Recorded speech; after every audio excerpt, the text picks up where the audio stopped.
continuing the trend from the last couple episodes. So, AFC West having the Chiefs, Broncos, Raiders, and Chargers. So you want to start off? Yeah, sure. So the AFC West, I would argue that they are the best division in the AFC going into next year. They're going to end up playing the AFC East with the Bills and Jets, which is great for them. Pretty easy division. And they are going to face the NFC South, which is a very competitive division. So it's kind of evened out with their schedule. They're going to play teams like the Saints, the Bucks, the Falcons, etc. But I mean, you do have the Chiefs, you have the Super Bowl champions. I mean, they had an absolutely incredible season. They went 12-4 despite having Patrick Mahomes have an ankle injury, miss a couple games, kind of hobble around on that ankle the rest of the season. Again, they're still able to make that magical playoff run, beating the Texans from behind, beating the Titans pretty decisively, and then beating the 49ers from behind en route to their first Super Bowl victory in a very, very long time. I mean, Patrick Mahomes winning the MVP of the playoffs, of course, or of the Super Bowl, I should say, even though I think Damian Williams should have deserved it, should have gotten it. That's kind of a discussion for another day. But I think this team, I mean, they sought to really regain their roster, and that's what they absolutely did. I know they picked up their running back, Damian Williams, option. They franchise tag Chris Jones, one of their best defenders. They re-signed their fullback, re-signed their wide receiver, Demarcus Robinson. I mean, and along with drafting Clyde Edwards-Helaire, I think this team really is in a great opportunity to reload and make another championship run. Yeah, I think it's pretty set in stone that they're going to win this division. I don't think they're really going to have much contention with the number one spot. They're just a great roster. And when you have Patrick Mahomes and Andy Reid having those similar mindsets and just such an explosive offense, I don't think people in this division are going to really compete with them. I agree. And now, like what happened last season and the season before, I do think this team could potentially struggle out the gate defensively.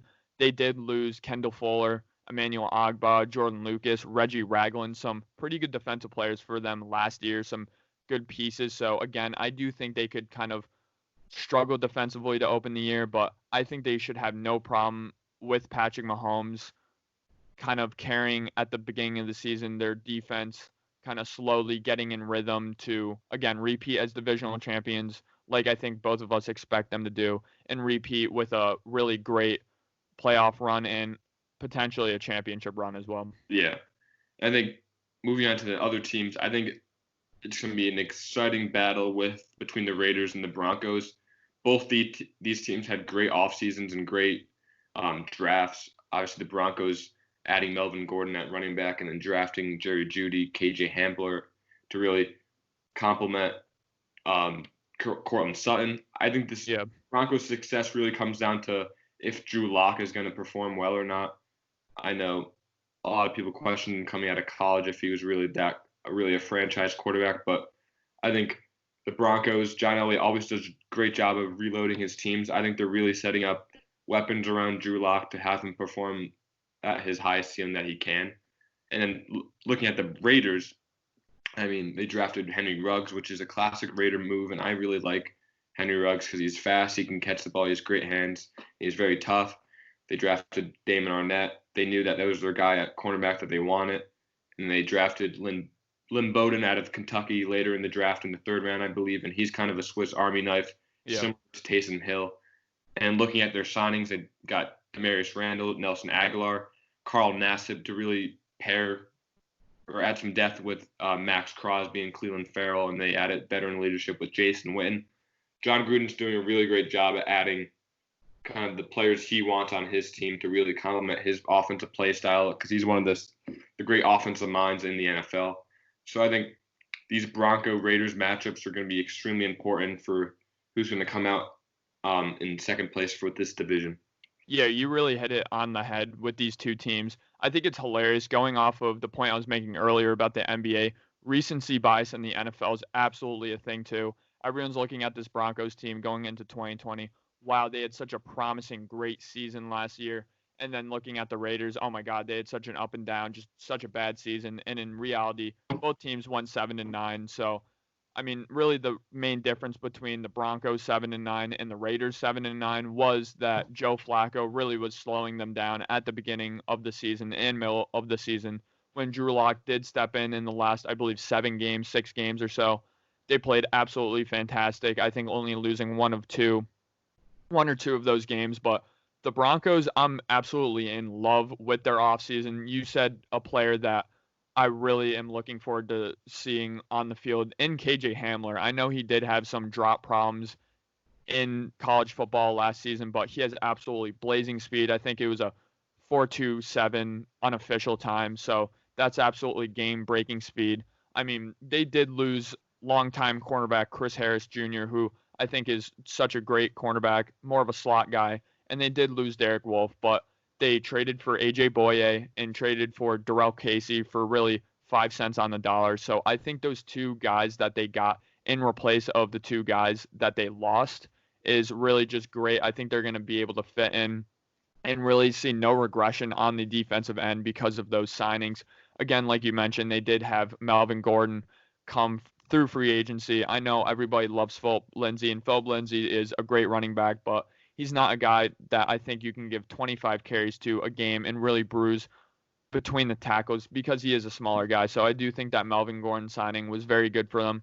And yeah, their season really, I think, like another team, or I think like all three of the teams that aren't the Chiefs in this division, is really going to be reliant on their quarterback play, because I think all three of these teams that we're going to get into besides the Chiefs do have a great roster, do have some really good talent on their team, but it's really going to be dependent on the development of Drew Lock, how Drew Lock is going to do. If I had to predict, I do think this team is going to secure the second seed with the development of Drew Lock, Philip Lindsay, Cortland Sutton, who I absolutely love out of SMU, and Noah Fant, who is another really good tight end with a lot of promise. Certainly looked better than TJ Hawkinson last season. So I do really like the Broncos. I do think they're going to grab the second seed in this division. Yeah, I definitely leaning towards the Broncos getting the second seed in the division. I think the Raiders kind of are a couple of years from putting it all together and kind of becoming a better team than they are. I just think the problem is with the Raiders is they kind of, I mean, Damon Arnett, a lot of people weren't high on him, but kind of the Raiders picking him is more of kind of them having favoritism with players over than actual talent. Yeah. I think they just really fell in love with Damon Arnett. They could have got him in the second round, maybe even the third round if he dropped that far. And I know Henry Ruggs is a really great talent, but some people question CeeDee Lamb's better. I mean, Jerry Jeudy's better. So did they really need to take Henry Ruggs at that spot that they did? You know, a lot of the Raiders kind of jumped the gun in a lot of aspects. Yeah, I think they have ever since Mike Mayock and John Gruden has really come to the Raiders organization. I feel very indifferent about their offseason. I know a lot of people say they're a top 5 winner of the offseason. I know a lot of people say they did have a great offseason. And I know, I mean, they added Marcus Mariota, which is nice. They added a cornerback in Demarius Randall, who I do like. Nick Wazowski, I don't think I'm pronouncing his name right, but he's a very good linebacker. They have Jeff Heath, who's okay. Jason Witten, who's just kind of veteran leadership. They did add Nelson Aguilar, where I know Eagles fans hate him. He has a great ability of getting open, being great after the catch, just can't catch the football. They did have Carl Nassib, and they added, obviously, like you said, Henry Ruggs, Damon Arnett, which I do think are both reaches. So I think they do, again, a little bit of outsmarting, but I think they kind of outsmart themselves in a sense. They did lose Carl Joseph, who I really like that safety. They lost their entire running back room, really, except for, obviously, Jacobs. So, I mean, looking at this team, again, like I said about the Broncos, I do think it's going to be dependent on Derek Carr. I think it's going to be dependent on their quarterback play, because they didn't add guys who fit the system that they've been running. They added a guy in Henry Ruggs. They added a guy in Nelson Aguilar, who are deep threats, more or less. These are guys that cannot take a beating in the short to intermediate passing game, because Henry Ruggs is going to get hurt if he's running too many drags and slants. And same with Nelson Aguilar. He's not going to stay healthy if he's doing that. So this team throughout the past couple of seasons with Carr, he really just has not tested the ball downfield. He hasn't pushed the ball downfield. So again, this is a team that loves to run the ball, loves to have their passing game and the short to intermediate passing game. And again, they didn't add any offensive linemen to help their running game. They didn't add any short to intermediate passing threats. So this is a team I look at, and really a lot of people think they improved this offseason, but I think it's kind of just more of the same with the Raiders, and I'm not too high on them going into next season. Yeah, I can definitely see them kind of finishing 500 and maybe even a little bit below at 7-9 or 6-10. But going into the fourth team, the Los Angeles Chargers, obviously they have one of the best rosters in all of football. Yep. But obviously they struggle with quarterback play the past couple years, having Philip Rivers. I mean, 2018 he was pretty great. They made the playoffs. They beat the Ravens, but last year was just a huge flop. And as a Colts fan, that kind of scares me to see if Philip Rivers is able to perform the way he did in 2018. But now with the Chargers, they have Tyrod Taylor at the helm for probably the start of the season, what we're both going to assume. And then they have Justin Herbert. So obviously, I think Tyrod Taylor is going to be great for Justin Herbert. I think Tyrod Taylor is a great leader and a great teacher for a younger quarterback. We saw him teach Baker Mayfield back in Cleveland, but I think for the Chargers to make any noise in this division, they're gonna need their quarterbacks to perform because they do have the roster around them. Certainly, and I mean, you hit it on the head again with the Chargers. One of the best rosters year in and year out in the entire NFL, and it's really been quarterback play that has hindered them. I know they went 5-11 last season, losing a lot of close games thanks to some of their defensive woes, thanks to Philip Rivers at times. And I do think this team had a solid offseason. I mean, they lost Philip Rivers, they lost Melvin Gordon, which you can say they did lose their offensive identity with those two players kind of getting out of town, but they do have Austin Eckler, who I do like at running back. And they did add Chris Harris, where I said he was a great player on the Broncos. I mean, I think their cornerback group with Chris Harris, with that addition, is by far the best in the league. They have a great, just outstanding cornerback trio. I'd be absolutely just so scared to play the Chargers if I was a quarterback.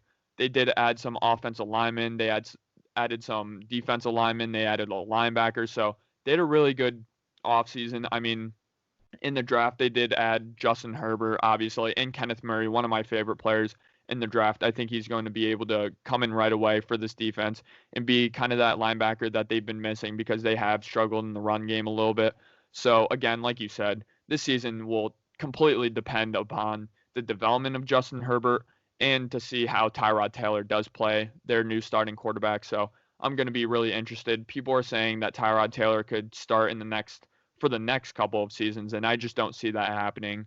Tyrod Taylor's a guy where, I mean, Baker Mayfield just completely outplayed him in Cleveland, and we kind of saw the season that he had last season. So I think Tyrod Taylor is not their quarterback moving forward. He could put together some nice games, some nice drives here and there, but unless Justin Herbert really just shits the bed, I would be very surprised to see Tyrod Taylor start the entire season. Yeah, I can definitely see Justin Herbert kind of starting around week 6, week 7, week 8. I think that will be the time that he'll kind of be put into the starting lineup because I mean Tyrod Taylor, he's a good football player. He's good in college, but yeah, you're just not going to make a playoff run with him. You're not going to win a division with him. He's just an average quarterback, and I think he kind of the role that he can play in any organization, and he's really great at teaching young quarterbacks. Yeah. Kind of giving them the ropes to perform when their time has come. I mean, also going back to the point with Kenneth Murray, I think he was one of the best players in the draft. Yeah. He's an anchor at the linebacker position, so having him at middle linebacker, and then you have Joey Bosa and Melvin Ingram, and then with Derwin James, Casey Hayward, Chris Harris, they have a great defense side of the ball. So it really comes back to the quarterback and the offensive side of the ball to win games. Certainly, and I know I wasn't too high on Justin Herbert. I don't think you were too high on Justin Herbert as well. I think I was a little lower than him than you were, but Justin Herbert, again, if they can kind of script the first couple games for Herbert, like we saw with Drew Lock, I think the Denver Broncos did a great job with their game plan with his first couple of games. Late in the season, some teams were already out, so Drew Lock was kind of able to feast on the weak in a sense, but I think if Justin Herbert could kind of forge the same path as Drew Lock did next year, I think this Charger team can be dangerous. And I really don't like saying I think they're going to finish fourth in the division because they arguably have the most talented roster in the entire division, even over Super Bowl champions Chiefs. So I really, again, I don't like saying they're going to be the fourth team in this division, but just looking at their quarterback room in general, it does seem to me that they're going to be the worst team in this division, even though I do think I would not be surprised to see them making a playoff push come December, come January. Yeah, I mean, I don't know. They might make a playoff push because later in the season, defense comes in handy. So and they have that. So I can see them kind of making a small playoff push. But I can even see them passing the Raiders in this division, finishing third. Yeah. Because this division will have a lot of fluctuation within it during the season, and also with the quarterback rooms for each team. It's just hard to compare your quarterback room to the Chiefs when they have Patrick Mahomes, who is probably the MVP favorite going into this year. So yeah, so I mean it'll be interesting. Keep an eye on this division. A lot of fun football out west. Yeah, I'm excited to see if at any point in the season, maybe a week 17 potentially, if the Chiefs are just absolutely running away with the entire AFC, to see Jordan Tahamu, I believe I pronounced his name somewhat correctly, the quarterback from the XFL. I think unanimously we can say he was the second best quarterback in the entire XFL. See him kind of play some games. Maybe he'll not even make the roster, but I would kind of see him, or I'd be excited to see him play in the NFL, certainly. Yeah, I'm a big fan of Jordan Tayamu. I saw him live at Ole Miss when I went down there for a game versus LSU, and the Ole Miss team was really struggling when they had Shea Patterson at quarterback, and he got hurt. And then once they got Jordan Tayamu at quarterback, they started driving the field against LSU, and they scored a couple touchdowns and kind of changed a little bit of the momentum of the game. And he's a good football player, and he can really get a team to focus and really have them perform better than Shea Patterson was having them perform. And we saw Shea Patterson go to Michigan and kind of flop there too. Yeah. And he was pretty terrible at the scouting combine. I don't even think he got drafted. Yeah. I mean, if you wanted to see shitty quarterback play, watch Shea Patterson. I mean, he's pretty painful to watch with all due respect. But kind of wrapping up this division here, I think the Chiefs are certainly an absolute lock to win this division, barring an injury from their superstar, Patrick Mahomes. I would project that the Broncos will grab the second seed as they did last year in terms of kind of divisional record and matchup. I do think the Raiders and Chiefs are going to battle for the last spot in this division or battle for the third spot. If I had to guess right now, I think the Raiders are going to come in third and the Chargers are going to come in fourth. Yeah, I'm going to go with the Chiefs in the number one spot in this division. And then these next three teams, I won't be surprised there's a lot of fluctuation between all of them. I can see the Chargers finishing second, Chargers third or last, Broncos second, and so on and so forth. But I'm more favoring the Broncos to finish second, the Raiders to finish third, and the Chargers to finish last. So thank you everybody for watching. Let us know what you think about this AFC West division, and then let us know what you think about the MLB returning to play and the NBA returning to play and kind of all the sports news that's going on right now. But thank you everybody for listening. We'll see you in the next one.